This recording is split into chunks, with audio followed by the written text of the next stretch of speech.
On the previous day, we learned there are four formulas.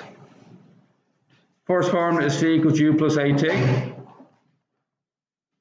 Second formula is, what's it? Was it u plus phi over 2 times? I never use this formula anyway, so you always forget it. The u plus phi over 2 times t? Yes. Yes. You're going to use these so often that you're going to use these formulas so often that you will know them off by heart. You use them all the time. Next one is s equals ut plus a half at squared. And finally, you have phi squared equals u squared plus 2as. Just hop in if there's space today.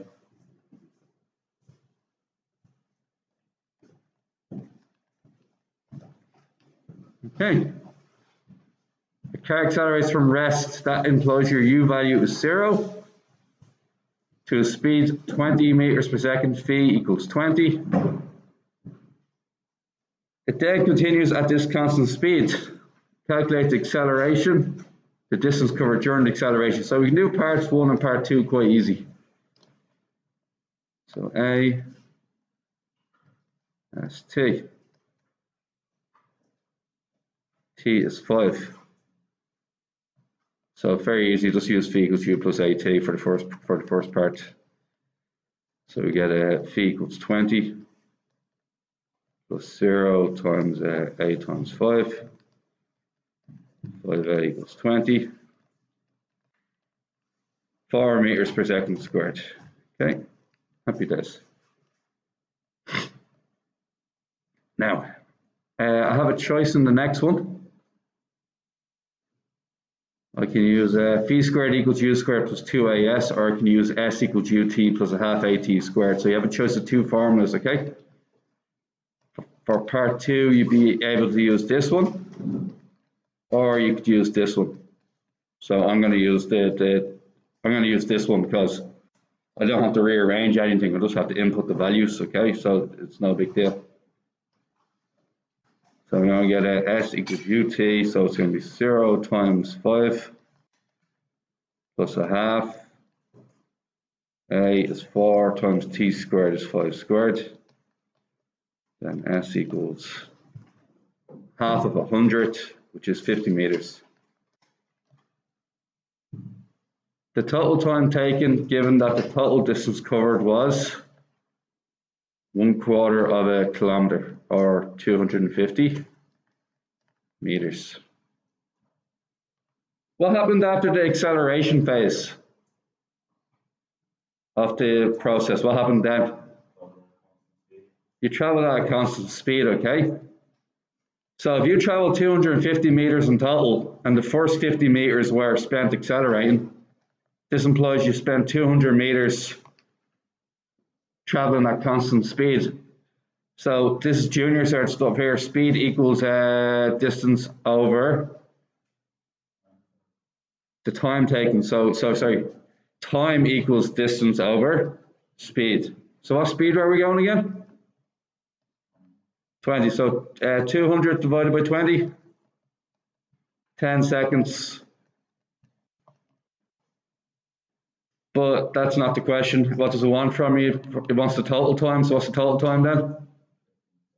5 seconds spent accelerating, 10 seconds spent that going, constant velocity. So the answer is 15 seconds.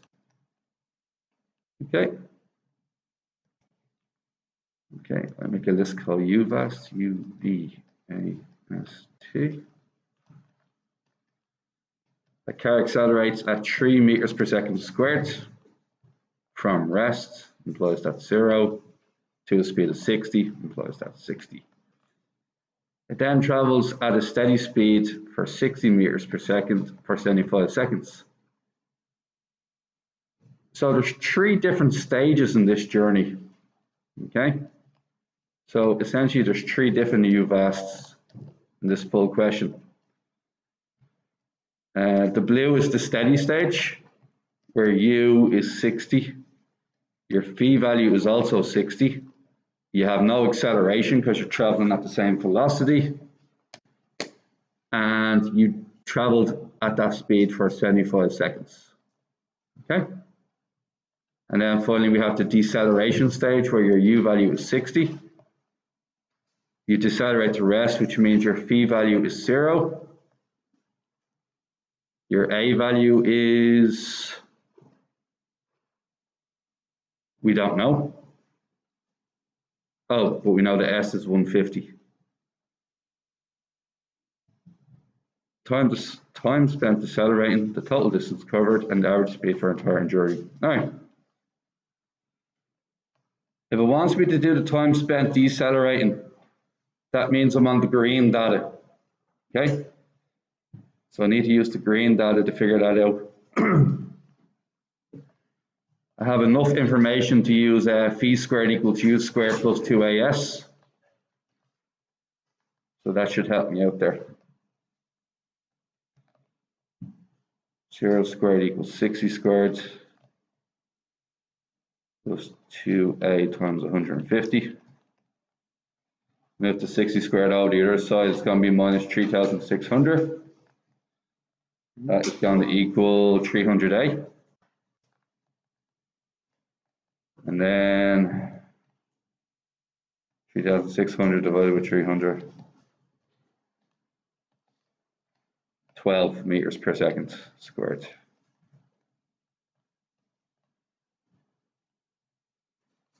Is that all right with you guys? Now, next part, the total distance covered. So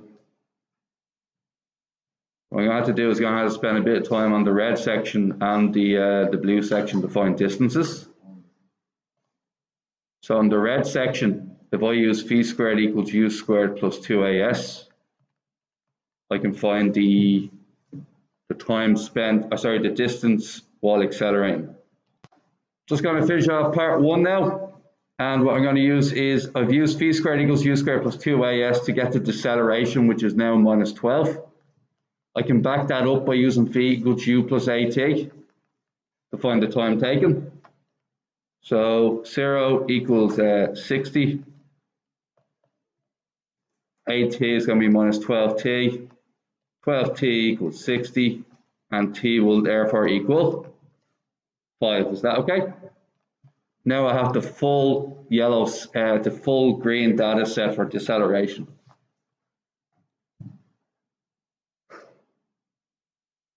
Next thing I'm going to work on is the red part. Okay, so work on the red part next.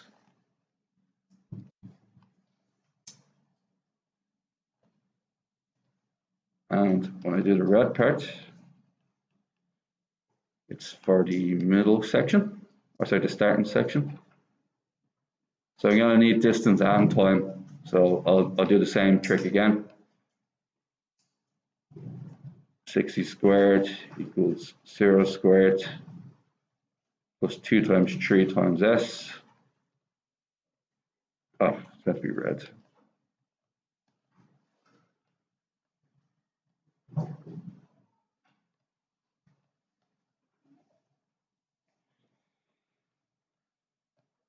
And we got 3,600 equals 6s. S equals 600 meters for that initial acceleration phase. And I'll also find out the time using phi equals u plus at. So it's going to be 60 equals 0 plus 3t. The 3t equals 60. My t value will equal 20. So I've got the full red data set now. And finally the blue section. Only thing I need to do is multiply distance. Because it's moving at steady, there's no acceleration. It's quite simply distance equals speed multiplied by time. So it's going to be 60 times 75, whatever that is. 4,500, I think, or something like that. Yeah.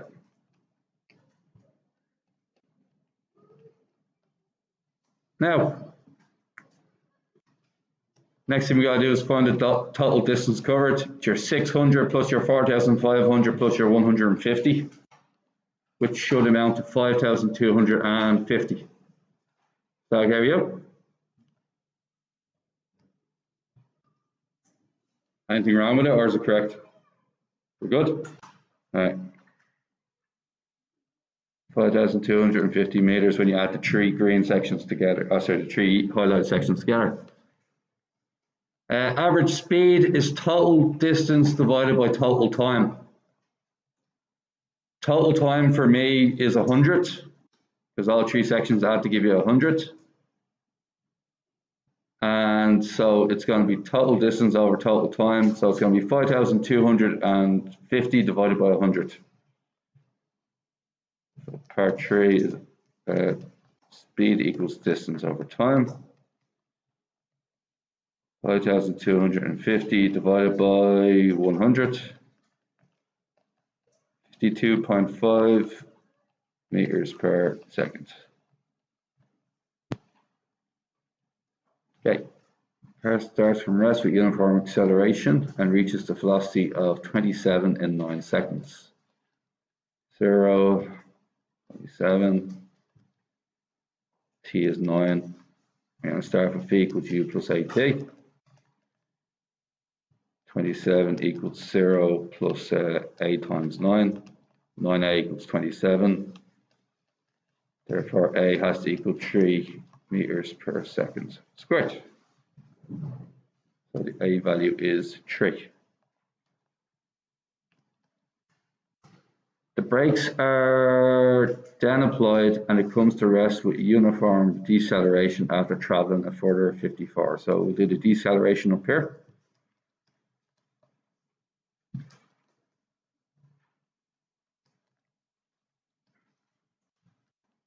So s will equal 54, so we're going to go for v squared equals u squared plus 2as. 27 squared equals, 0 squared equals 27 squared.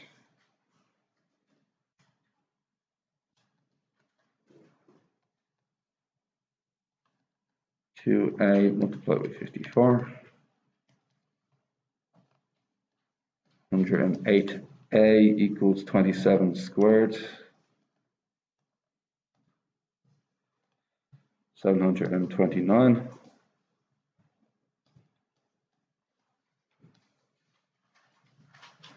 Minus 729 divided by 108. Did anybody get deceleration of 6.75? Good job. Meters per second squared. The average speed of the car for the full journey. Okay, I need to get the this information here. I also need to get this information here. So the two yellow parts I need on both data sets, okay? So I need to be able to get both of them. So on the blue set, I'm just going to use s equals ut plus a half at squared.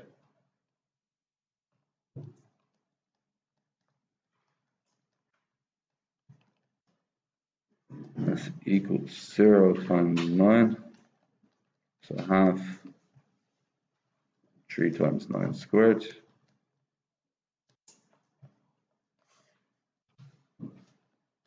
Half 3 times 9 squared.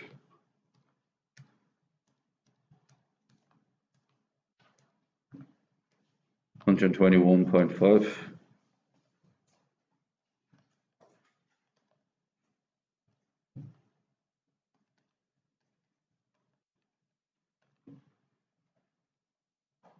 On the green set, I need the time. So I could use minus 6.75. I can use v equals u plus at.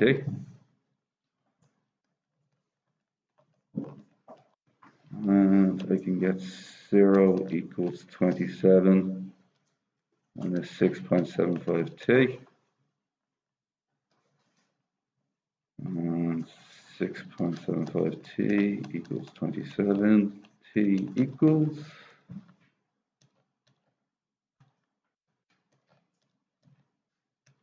4.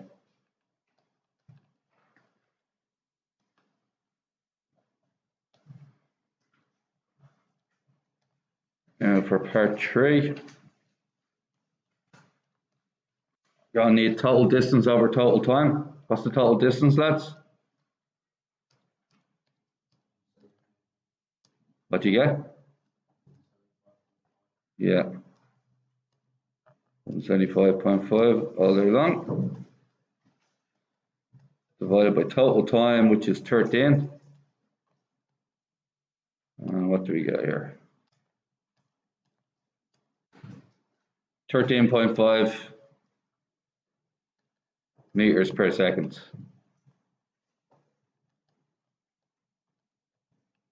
The 2 times that the velocity of the car will be at 15 meters per second. That's an interesting one.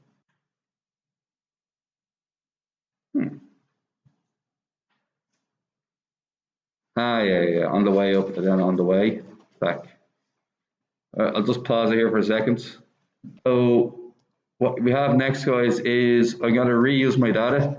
Okay, so I'm just going to go back up to the yellow and the blue parts, and I'm just going to change them slightly. So it happens during the acceleration phase and the deceleration phase. So I'm just going to come up here and I'm going to change that to 15, like so. Once I change that to 15, what happens then is it's no longer 121 and the time is no longer 9. Then when I change this to 15, it's no longer 54 and the time taken is no longer 4 seconds. Okay. Now before I do that, what I should have noted was from earlier is it took 9 seconds to reach the pinnacle of your speed, didn't it? Just got to remember that. So I almost deleted that information by mistake. I'm just going to write down t equals 9 here. Oh, it says it. Anyway, never mind. All right. We're going to find out the time taken to reach 15, all right? So v equals u plus at. 15 equals 0 plus 3t. And t equals 5 seconds. So it took 5 seconds to reach 15 meters per second. On the next one, after 9 seconds have elapsed, you're now starting back at 27 meters per second. And you're decelerating to 15 meters per second. Therefore, v equals u plus at again equals 27 minus 6.75 t. 6.75 t, when you move it to the left, equals 12 on the right. 12 divided by 6.75 is, leave as a fraction, 16 over 9. Is 16 over 9 the actual answer? Why not? Yeah, and so you start at 9 seconds in, so you have to add on the 9 to get the correct answer. Plus 9. And you get 97 over 9, or 10.78 seconds. How about go with that? All right, I'll explain what it is in a minute. All right, let's go for UVAST. There's 2 sections to your UVAST. There's the part where you're accelerating. You reach your maximum velocity and then you stay at that velocity for the rest of the race. Black line is the acceleration phase. Green line is the constant velocity phase.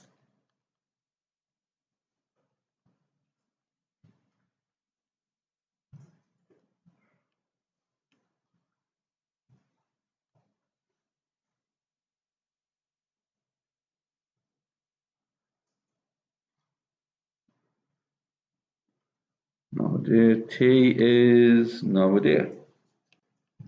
0 10. No idea. All right. Calculate the acceleration. Well, this is an interesting one. All right. What could you say about T1 and T2? They equal 12 when you add them together. Now, I'm going to let T1 equal T. So what do you think that means about T2? Yeah, T2 is 12 minus T. So that's a good idea because that brings the variables down to what? Brings the variables, they're now common variables between both data sets, okay? So that's all good. Can anybody else give me another piece of information that we possibly might be able to use? Yes, sir. Perfect. Yeah.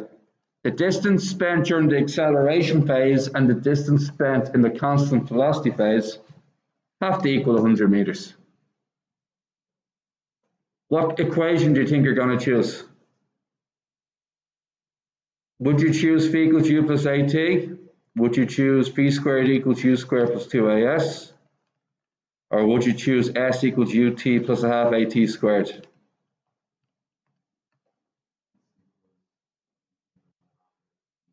Yeah, because you have to use, you have the a, you have the t, and the s is what the equation uses. So we're going to use s equals ut plus a half at squared for both data sets, okay? So I'll start off with the acceleration phase. 0 times t plus a half at squared. And we don't know what t is, so that's problematic. Okay, then what about the other part? I'm going to show you a much easier way of doing this in a second, by the way, so just keep you aware of stuff. What about the black one? Ut plus a half at squared, so it's going to be 10 times 12 minus t. Acceleration is 0, so it's a half. 0 times what, guys? 12 minus t squared, which doesn't really matter. It's just going to be 10 times 12 minus t, which is going to be 120 minus 10t. You all good there? Now, yeah, see what we're leaving on the bench there? Yeah. And then what's that equal? 100. What do we have next then? Bring the 120 out of your side and we get a half at squared minus what? 10t equals minus 20. What is wrong with this equation? Two variables. Two variables means I can't currently solve it. Now, have another idea. Why don't we use this? And what do you think I should do with that? Which data set? Data set 1 or data set 2? Data set 2 it won't be because there's no acceleration in data set 2. The acceleration is in data set 1. So I'm going to use data set 1 for a second and see what happens here. So we're going to go for 10 equals what, guys? 0 plus at. Now we know that at equals, what can I do here then? This is a half at times t, isn't it? So what can I do with the at? Sub in 10. What's a half 10t? 5t minus 10t equals minus 20. Then what can we do there? Minus 5t equals minus 20. T equals 4. right? Now, if t equals 4, what's just the question want from me? Calculate the acceleration. So what do I do now?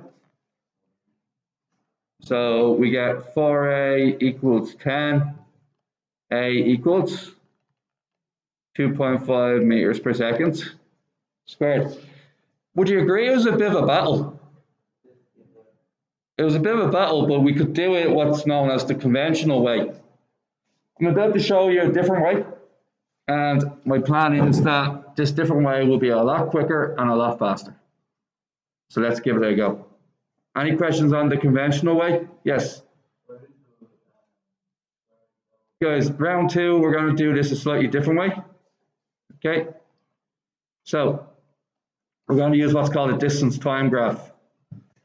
Now, some rules about the distance time graph for you, okay? The area underneath the velocity, what's it, distance time graph or velocity time graph? Distance time graph. Sorry, velocity time graph. So in applied maths, we tend to use a velocity time graph a lot, where we have velocity on the y-axis and time on the x-axis. Everybody cool with that? If you start from rest, where are you starting from? 0, 0. You accelerate to a maximum velocity. What is that maximum velocity? 10. You continue for the rest of the race. Everybody cool with that? Now, the beauty about this is that if I was to chop that up into 2 objects, what would they be? A triangle and a rectangle. Could be a square, but a rectangle would be the broader category. Okay. Next thing, what's the height of the square?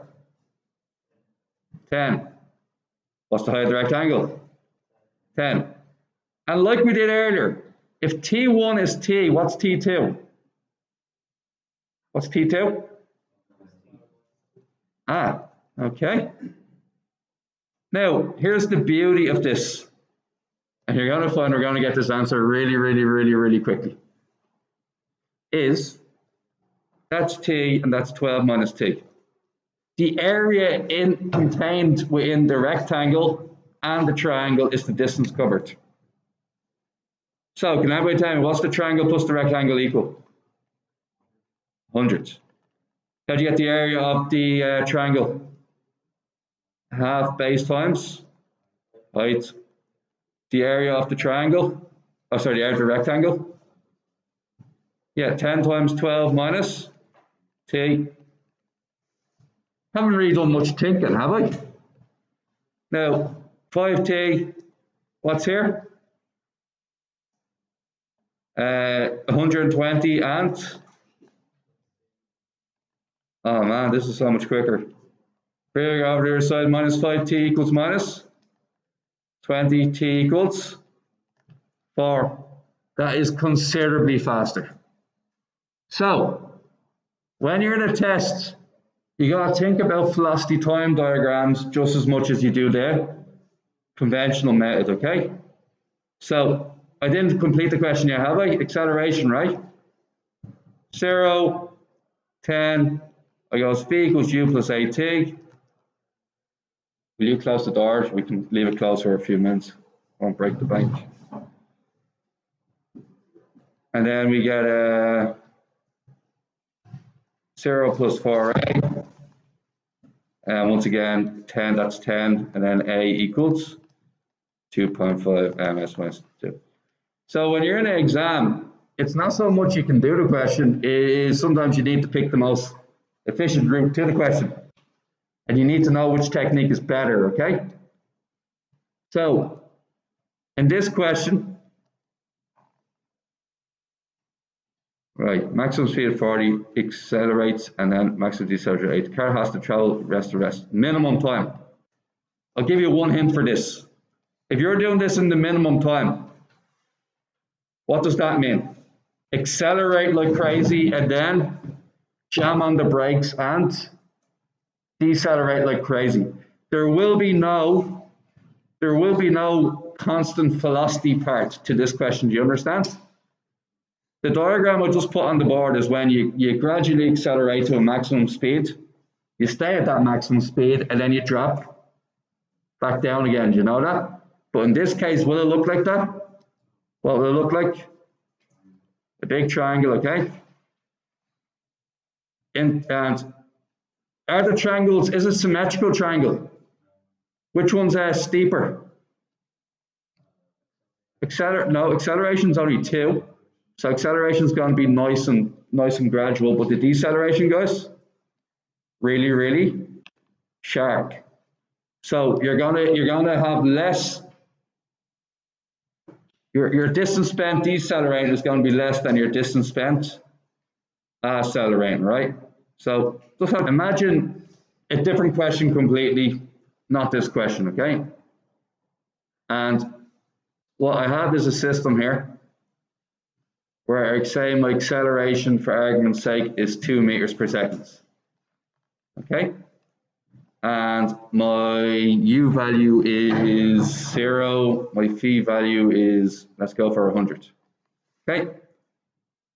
How long does it take me to get to 100? Would everybody agree it takes 50 seconds to get me to 100? Yeah? So phi equals u plus at, and I say fair enough, it's 100 equals 2t, t equals 50, no bother, okay? So t equals 50 seconds. Next set of data is when I decelerate back to 0 again. Now, in cases like this, let's say for argument's sake that my acceleration was 4, or deceleration was 4. Can anybody make a prediction on what you think the time is going to be? 25. If the deceleration is twice the acceleration, it halves the time. Do you understand? Halves the time taken. What happens if I do 10 meters per second deceleration? 10 meters per second squared deceleration. What did it do? Because it's 5 times bigger, because the deceleration is 5 times bigger than the acceleration, it means the time is 1/5 of the time of the acceleration period. Essentially something like this, guys, right? You ready? Ratio of acceleration to deceleration is 2 is to 10, which is 1 is to 5, which means acceleration, the time spent accelerating, would be 5t compared to the time spent decelerating, which would be 1t. There's a relationship there, okay? So if we go back to the previous question, u, v, t, 0, 40, acceleration of 2, okay? Now, out of interest, okay, remember we said 25 seconds earlier? Do you remember we said it was 25 seconds to go from start to finish earlier? Remember we did it just as a triangle? Just out of interest, I'm just going to check that answer, okay? Because the first section was 20 seconds and the second section was 5 seconds. Everybody agree with that? Okay, and that was a u of 40, a phi of 0, and then a of -a. Get the S value in both sections, and if the S value in both sections doesn't add up to 700, it means we use completely the wrong method. Would that make sense? Okay. So what you're trying to do is you're trying to validate what you did, and you will find this will happen sometimes, where you're in the middle of an exam, you don't know what's going wrong, so you have to check your answers fairly quickly. So what is this? This will be 100, correct? And we know that's the longer one. So that isn't going to add up to 700 meters, is it? We have no chance in hell of that adding up to 700 meters. So we go again. This time, what we realize is that there is actually a constant velocity section, and there is actually a deceleration section. So there is 3 sections, which is my fault completely. Now, my trick still holds true. How much longer is the base of the acceleration section compared to the base of the deceleration section? 4 times. So it's 4t and t. My bad. Okay. Now what's the next part then? We know this is 40. Okay.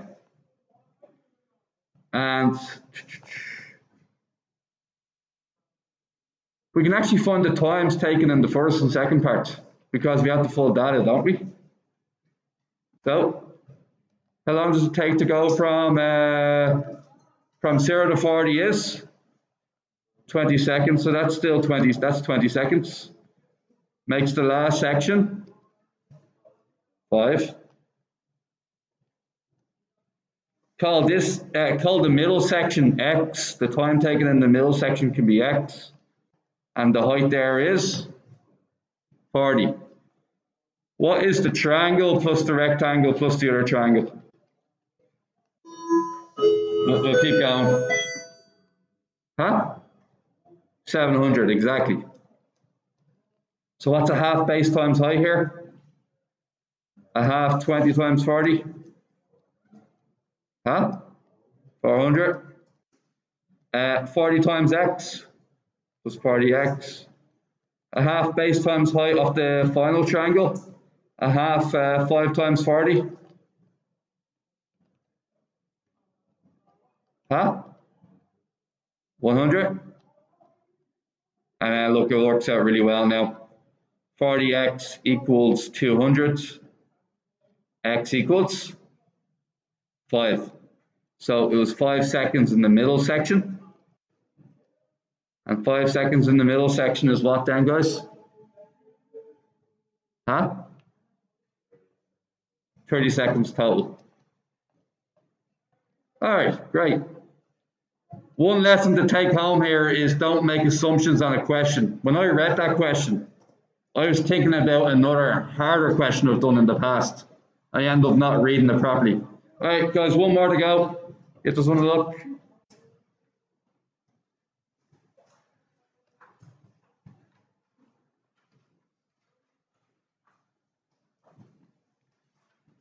Change that to 8,800. Okay.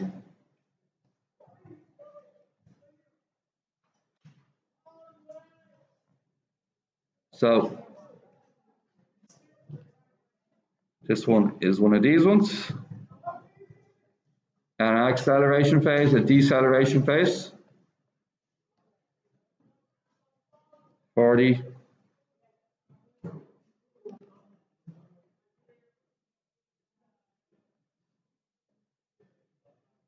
Three times the acceleration. So your acceleration is A, but your deceleration is 3A. So what does that mean about the triangle at the end? Its base length is 1/3 of the acceleration's base length. Okay? So we bring this down here like so. So the green line is essentially 1/3 of the blue line. Blue line is 3t, and this one would be 1t. Find the total time taken. Okay. Maximum speed of 40, a whole certain time, and then slows the universe to 38, magnitude 3 times. Okay.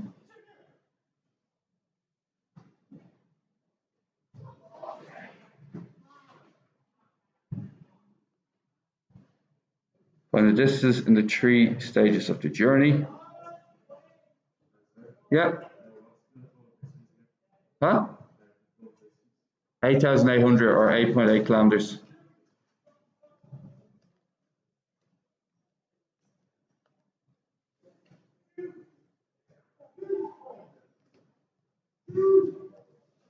Again, reading the question is actually the most important skill. It accelerates uniformly in the first minute. So we actually know what 3t is now, don't we? 3t equals.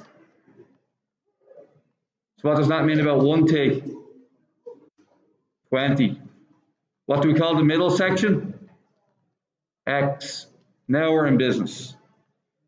Triangle plus rectangle plus triangle equals 8,800. Is that okay?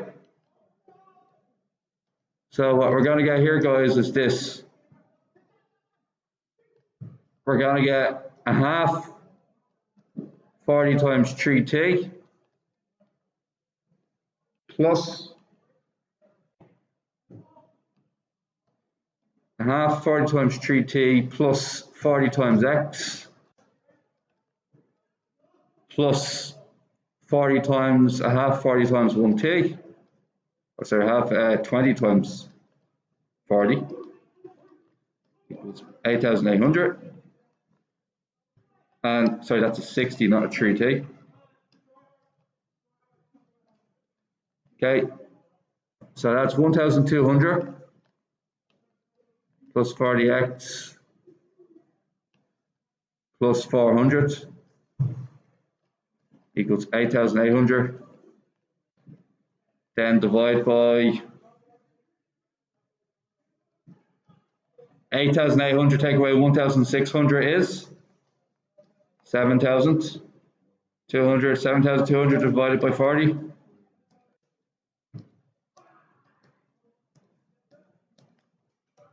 180. You spend 180 seconds traveling at constant velocity in the second part.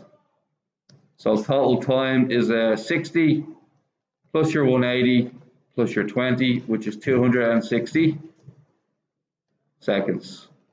Okay. We'll do part 2 now. All right.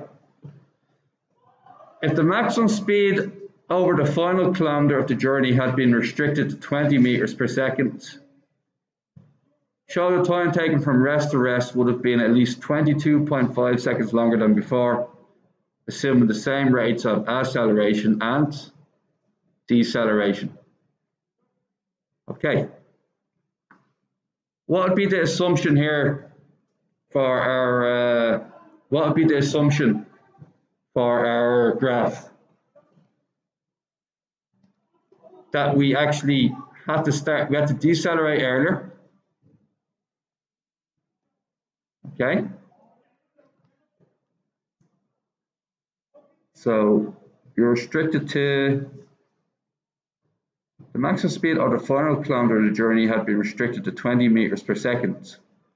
Show that the time taken rest to rest would have been at least 22.5 seconds longer. So, yeah. All right. Here we go. So, can anybody tell me what distance, using the last graph, what distance did we cover in the middle section? X is what, guys? 180. What's 180 times 40? That's 180 times 40. Huh? Perfect. Okay. And can anybody else tell me how far did we cover in the first section? What's a half 40 times 60? A half 40 times 60? 1,200. So how much distance did we actually cover in the last section? Huh? 400. All right. The deceleration phase would have occurred somewhere in the middle section when there was 1,000 meters left. I'll leave that one with you guys for the next day, and I'll answer it on Friday. So I'm going to do this question again on Friday, okay? And we'll take it from there. So I did the evens. You guys are going to do the odds. So anybody at home, we're going to do 1, 3, 5, 7, 9. And the question we're at the moment is 11. So you're also going to do 11. Okay, we'll take it from there.